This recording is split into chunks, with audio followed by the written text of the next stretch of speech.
Assalomu alaykum. Juda ham ko'p o'quv markazlar hozirda mobil ilova qilishni xohlaydi, lekin 80% markazlarga aslida ilova umuman kerak emas. Agar sizda o'quv markazi bo'ladigan bo'lsa yoki shu mavzu sizga qiziq bo'lsa, videoni oxirigacha ko'ring. O'quv markazlar uchun mo'ljallangan mobil ilovani to'liq ochib beraman. Ushbu videoda nimalar haqida gaplashamiz? Birinchi navbatda ilovada qanday funksiyalar bo'ladi? Ilova o'quv markaziga qanday foyda keltiradi? Kimlar uchun ilova qilish to'g'ri keladi, kimlarga to'g'ri kelmaydi, ularning tafovutlari, plus minus taraflari qanaqa va bunday ilovani qanchaga yasatish mumkin, barchasini birma-bir tushuntirib beraman. Keling, dastlab o'zim tanishtirib o'tay. Men Bobobek Turdiyev, dasturchi, tadbirkorman. 2016-yildan buyon dasturlash bilan shug'ullanaman. Shu paytga qadar bir qancha IT kompaniyalarda ishlab kelganman va ulardan ayrimlarini ushbu ekraningizda ko'rishligingiz mumkin. Keling, mavzuga qaytamiz. Ilova dastlab qanday foyda beradi? Birma-bir to'xtalib o'taman. Birinchi navbatda tushunib olaylik. Ilova aynan yaqin kelajakda o'sishni xohlayotgan markazlarga mos keladi. Bunga ahamiyat berasiz. Ya'ni o'zi oyoqqa turib olgan va endi kengayishni xohlayotgan o'quv markazlariga ko'proq mos keladi. Nima sababdan endi boshlayotgan o'quv markazlariga to'g'ri kelmasligini video davomida keltirib o'taman. Birinchi navbatda tizim. O'quv markaz ancha tizimlashadi. O'quvchilar, kurslar, davomat, darslar va hokazo umumiy o'quv jarayonidagi barcha elementlar avtomatlashadi. Bitta tizimga solinadi.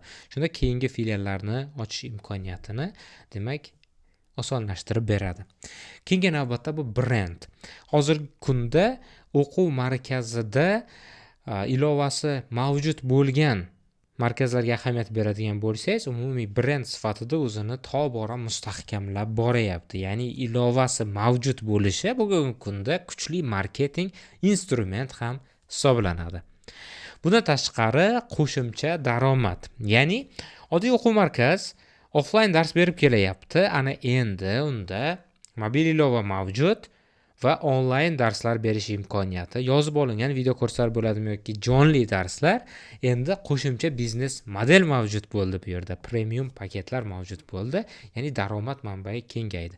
Endi bu yoqda yangidan yangi qo'shimcha funksiyalar haqida o'zingiz o'ylayversangiz bo'ladi. Masalan, har xil merchlarni sotishligingiz mumkin. Ya'ni futbolkalar, sumka, misol uchun stakan bo'ladimi, brend tushirilgan, ruchka, daftar va hokazo o'quv markazida kerak bo'ladigan demak brendli tovarlarni sotuvini ham bu yerda yo'lga qo'ysa bo'ladi. Endi oddiy offline o'quv markazi bilan ilova yordamida qo'shimcha imkoniyatlarni bir tasavvur qilib ko'ring, taqqoslab ko'ring o'zingiz. Talabalarni ushlab qolish punktiga yetib keldik. Endi ahamiyat bering. Agar talaba o'z progressini doimiy kuzatib boradigan bo'lsa, nimalar bo'ladi?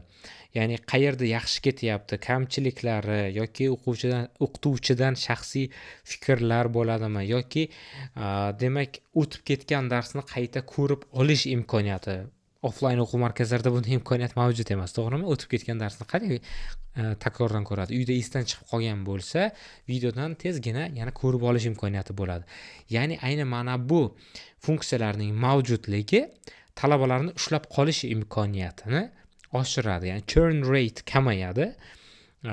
O'quv markazidan ketib qolish ko'rsatkichlari kamayadi. Bu qator demak ustun tomonlarini bir qancha keltirishligimiz mumkin. Men asosiylardan ayrimlarini keltirib o'tdim. Ana endi ilova qachon to'g'ri kelmaydi? Shu punktga ahamiyat beramiz. Birinchi navbatda daromadi kichik bo'lgan markazlar yaxshilab o'ylab ko'rishligi kerak. Bu bilan nima demoqchiman? Birinchi navbatda arzon emas, ya'ni ilovani ishga tushirishda yaxshi investitsiya qila olishlik kerak. Mobil ilovani qurishga ketadigan xarajat kichik, endi boshlagan o'quv markazlariga biroz qiyinchilik tug'dirishligi mumkin. Sababi ularni dastlabki demak oylik daromadi, ayrimlarida butun yillik daromadi bittagina ilovani qurishga yetmasligi mumkin yoki ilovani qurishga ketib qolishligi mumkin. Bu esa markazni ancha qiynab qo'yadi. Shu sababli ular ko'proq fokusni o'quvchilarni kengaytirib, dastlab bitta markazni o'zida yaxshilab stabil bo'lib olishlikka ko'proq fokus qaratishligi kerak. Agar mana bunday ilova yaratib beradigan tizimlar ularga o'quv markazlari davomida kerak bo'ladigan bo'lsa, alternativ yechimlarni ko'rishliklari kerak. Ya'ni aynan o'zlarini brendoviy ilovalarini emas, balki mavjud bo'lgan instrumentlardan foydalanishlari kerak bo'ladi. ROI past bo'ladi. Ya'ni endi tasavvur qiling, ilova o'quv markazi uchun qurilgan bo'lsa, bu degani ichki tizim uchun qurildi, ya'ni markaz uchun qurildi. Bu degani faqatgina o'quv markazining talabalari undan foydalana oladi.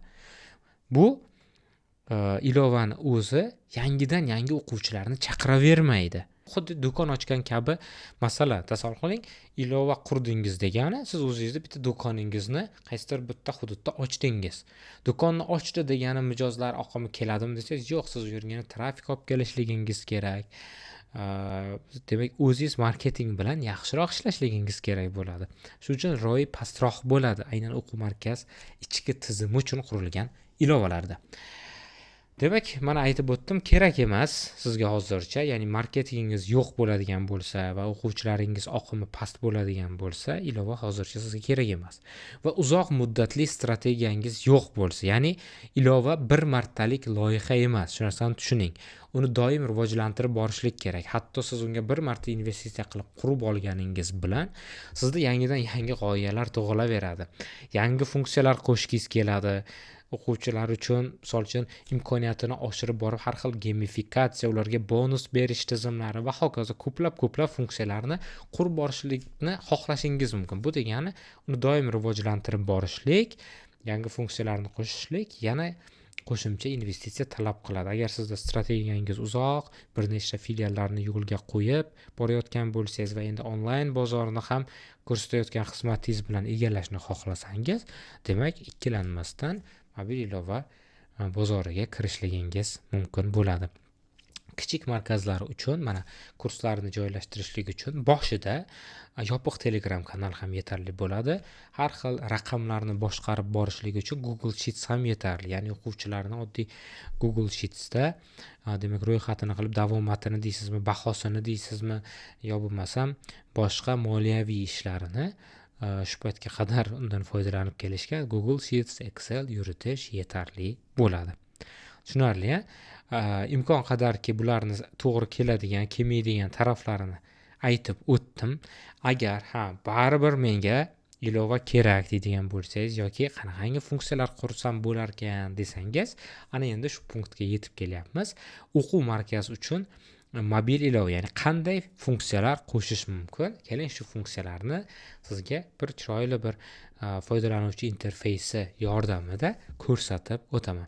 Ba'zi bir markazlar ilova qurishni xohlaydi, lekin umumiy bir tasavvur mavjud emas. Ya'ni qanaqa funksiyalar qilsam bo'ladi? Kirish bilanoq foydalanuvchiga nima ko'rsataman? Qanaqa oynalari bo'ladi yoki qanaqangi funksiyalar qilsam bo'ladi deb hatto siz o'ylamagan funksiyalar, lekin shu qadar kerakli funksiyalar mavjud bo'lishligi mumkin. Bularni ham ochib beraman. Demak, o'zingizga kerak bo'lganicha foydalanishingiz mumkin. Mana misol uchun ilovangizni taxminiy ko'rinishi. Siz endi o'zingizni markazingizga mos deb tasavvur qilasiz.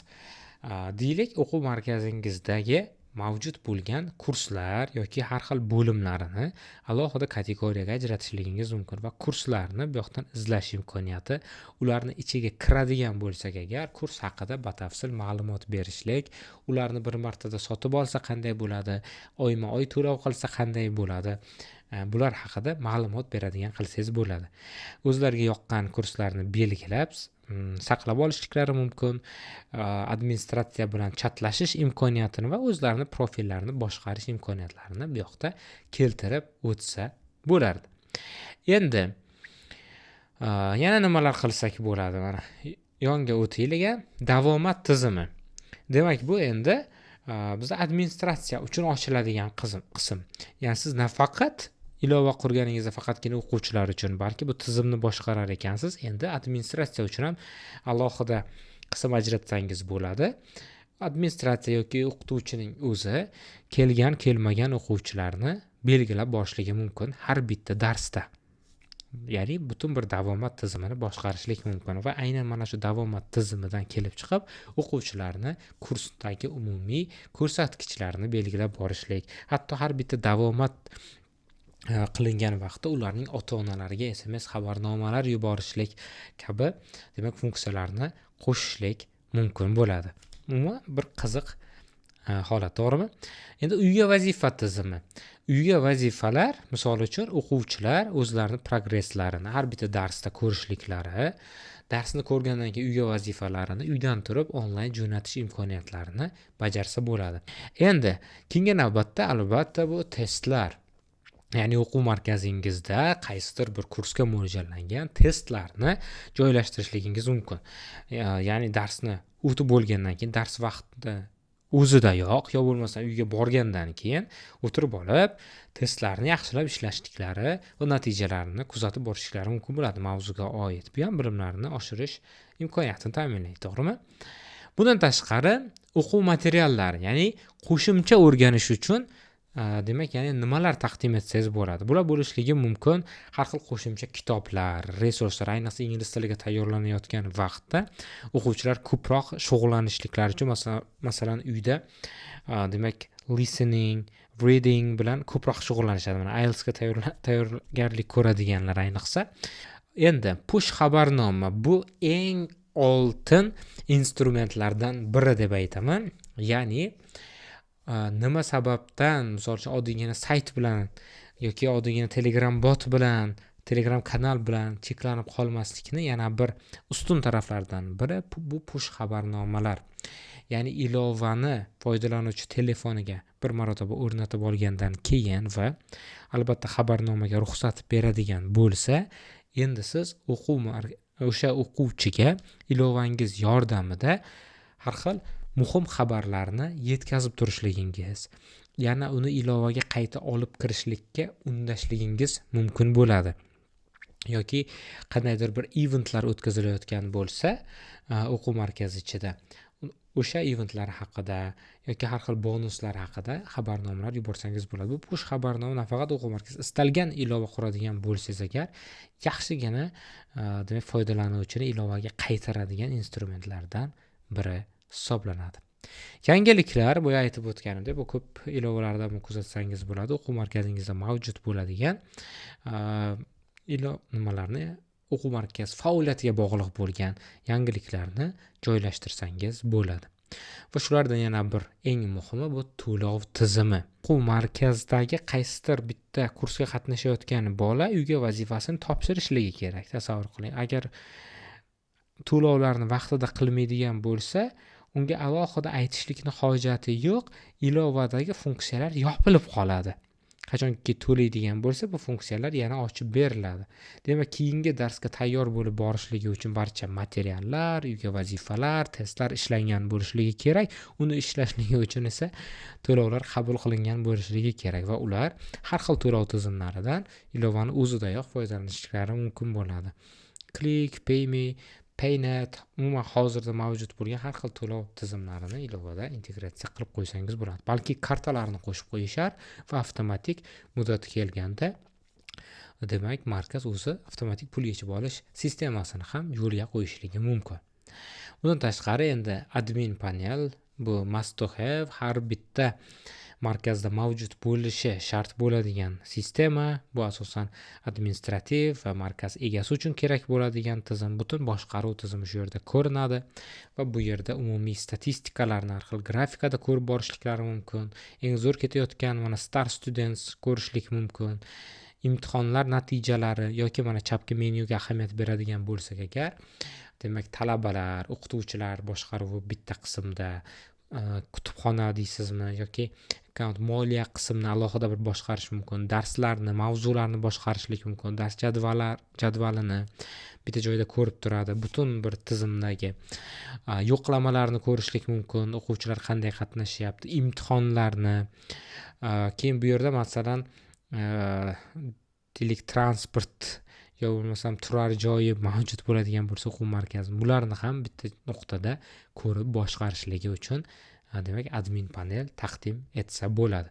Endi men yuqorida keltirib o'tgan bu imkoniyatlar bu o'zim bir tasavvurimga sig'gan, shular kerak bo'lsa yaxshi bo'lardi, qo'shsa yaxshi bo'ladi deydigan, balki sizni xayolingizda bor yoki yo'q bo'lgan ayrim bir funksiyalar hisoblanadi va bularni yanada boyitib borishlik mumkin. Va eng asosiysi, bular hammasi bir vaqtda bo'lishligi shart degani emas. Misol uchun siz o'quv markazingiz uchun ilova qurdirmoqchimisiz, har bitta funksiyani ishlab chiqish ma'lum bir vaqt va ma'lum bir investitsiya talab etadi. Siz birin-ketin boshlasangiz bo'ladi. Misol uchun boshida faqatgina kurslarni ko'ra olsin va uni xarid qila olsin. Keyin demak vaqt o'tib buni ishga tushirib olganingizdan so'ng bitta qo'shsangiz bo'ladi. Mana davomat tizimini bitta joriy qilaylik. Muhimlik darajasiga qarab, masalan, to'lov tizimini joriy qilaylik yoki testlarni joriy qilaylik qilib bitta qo'shib borsangiz bo'ladi. Siz hozir ishlatayotgan Telegram ham, Instagram ham bu 10 yil oldingi versiyasi kabi emas, to'g'rimi? Oddiygina chatdan boshlangan, sekin-sekin misol uchun qo'ng'iroqlar qo'shilib, video qo'ng'iroqlar, demak kanallar, keyinchalik premium kanallar vaqti bilan boshlanib ketaveradi. Ko'pchilik nima qiladi? Bittada bo'lsin deydi. Agar yaxshi investitsiyangiz bor bo'ladigan bo'lsa, hali hech narsani o'ylamasdan birdan yaxshi produkt xohlaydigan bo'lsangiz, bu yo'ldan ham ketsangiz bo'ladi. Lekin aslida startaplar uchun eng yaxshi yechim birinchi tezroq ishga tushirib olishlik loyihani. Keyin bu yog'ini bozor o'zi ko'rsatib boraveradi. Endi qiziqarli joyiga yetib kelyapmiz. Bunaqangi ilovalarni qurishlik o'zi qanaqangi demak narxda bo'ladi. Xo'p, ilovani ishlab chiqishlik birinchi navbatda mana men loyiha kalkulyatorini ishlab chiqqanman. Mendan ko'pchilik so'rashadi, o'zlarini demak g'oyalarini aytib, mana shunaqangi loyiha qilmoqchiman, nech pulga tayyorlatsa bo'ladi deb hammaga ham javob berib bo'lmaydi. Nimaga? Sababi hamma har xil narsa xohlaydi. Tasavvur qiling, sizni o'quv markazingizga mana men yuqorida sanab o'tgan funksiyalarni hammasi kerak bo'lmasligi mumkin. To'g'rimi? Aynan qaysidirlarigina kerak bo'lishligi mumkin. Va har bittasini ishlab chiqish alohida vaqt olganligi sababli uni narxlari ham, ishlab chiqish vaqti ham har xil bo'ladi. Shu sababli hech qaysi bir tizim yo'qki, bittada mana shuncha bo'ladi deb, demak buni narxlay oladigan. Sababi bu oddiy bir mahsulot emas. Tasavvur qiling, siz bitta nonni narxini bilasiz, bozorda qancha turadi, shuna kelib chiqib boshqa joyda ham taxminan qanaqa turishligini tasavvur qila olasiz. Lekin bu xizmat ko'rsatish bo'lganligi uchun va buni har xil kompaniya har xil narxlarda tayyorlashliklaridan, har xil instrumentlardan foydalanishliklaridan kelib chiqib bu turlicha bo'lishligi mumkin. Shu sababli baribir ham nech pul bo'lishligiga qiziqadiganlar uchun men maxsus loyiha kalkulyatorini ishlab chiqib qo'ydim. Bu bilan loyihani taxminiy, ahamiyat bering, taxminiy narxi va vaqtini hisoblashliklari mumkin bo'ladi. Skanerlab olishlik uchun QR kod qoldirib qo'yaman, kirib ko'rsangiz bo'ladi. O'zingizga kerak bo'ladigan, agar bu QR kod endi video davomida demak foydalana olmaydigan bo'lsangiz agar, endi videoni qachon ko'ryapsiz bilmayman, kommentariyada bu haqda yozib qoldiring, balki men havolasini sizga taqdim etarman. Kirib ko'rasiz va o'zingizga kerak bo'ladiganlarini tanlaysiz. Mana hatto qarang, bu yoqda biz sanab o'tmadik dizaynini, ya'ni ilovani dizayni demak standart dizayn bo'laversin, ya'ni hamma qatori qilib berilgan dizayndan bo'laversinmi yoki aynan sizni brendingizga mos keladigan maxsus dizayn ishlab chiqishlik kerakmi? Buni ham tanlashingiz mumkin. Yoki ilovani masalan turlari, faqat student va o'qituvchi ilovalarini alohida o'qituvchi va student degan ikkita ilovani chiqarish kerakmi yoki bitta ilovani ichida joylashtirish kerakmi barchasini? Buni tanlashlik mumkin. Ayrim bir nimalar mavjud, qismlar, ularni tanlamasangiz ham avtomatik tanlangan bo'ladi. Ya'ni bu majburiy ilovada bo'lishligi shart bo'ladigan funksiyalar bor. Uni olib tashlay olmaysiz. O'shanaqangi funksiyalardan masalan uchun avtorizatsiya, login qilib kirishligi yoki kurslarni joylashtirishlik bu mavjud bo'ladiganlar.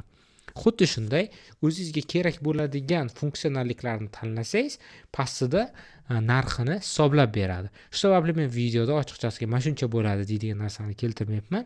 O'z ehtiyojingizdan kelib chiqib buni tanlab olishingiz mumkin bo'ladi. Va shular bilan birgalikda keyin ilovani eng so'ngida demak Google Playga, App Store'ga chiqarish masalasi ham ko'rib chiqiladi. Har qanday ilovani ham shundoqqina Play Market yoki App Store'ga chiqarib yuborish imkoniyati mavjud emas. Uni yaxshi sozlashlik kerak birinchi navbatda. Ularning talablariga, ularni deylik foydalanish shartlariga va politikasiga qarshi bo'lmasligi kerak ilovadagi funksionalliklar. Sizda ishlab chiqadigan shartnomangiz turlari, foydalanish shartlari, maxfiylik siyosati kabi masalalar bor, to'g'ri tuzilgan bo'lishi kerak. Va shunda Play Marketga, App Store'ga chiqarish imkoniyatlaringiz yanada osonlashadi. Baribir bunga ahamiyat berish kerak. Ilovani kimga buyurtma berayotgan bo'lsangiz agar ilgari qanaqangi bo'lsa ham mobil ilovani Play Marketga, App Store'ga chop etishganmi? Undan havolalar so'rashligingiz mumkin. Demak, qarab ko'rsangiz bo'ladi. Ha, mana chiqarishgan ekan.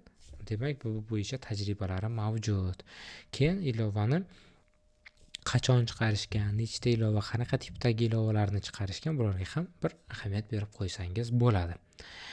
Xo'p, menda hozircha shular. Keyingi videoda qanaqangi loyihani tahlil qilib berishlikni istagan bo'lardingiz, bularni izohda yozib qoldiring va boshqa videolarda boshqa xil tipdagi ilovalarni ham xuddi shunaqangi dekompozitsiya qilib tashlab, qaysi holatda to'g'ri keladi, to'g'ri kelmaydi, qanaqangi funksiyalar qilsak yaxshi bo'ladi, yomon bo'ladi, shularni imkon qadar ochib berishlikka harakat qilaman. Umuman olganda mana shu rubrika sizga qay darajada yoqdi? Agar yoqgan bo'lsa, videoda bu narsani bildirib qo'yadigan bo'lsangiz, xursand bo'laman. Ilova turi haqida qandayki savollaringiz bo'ladigan bo'lsa, bularni ham izohda yozib qoldiradigan bo'lsangiz, shaxsan o'zim sizga batafsil javob berib o'taman. Sog' bo'ling, omon bo'ling, har doim kechagidanda yaxshiroq bo'ling.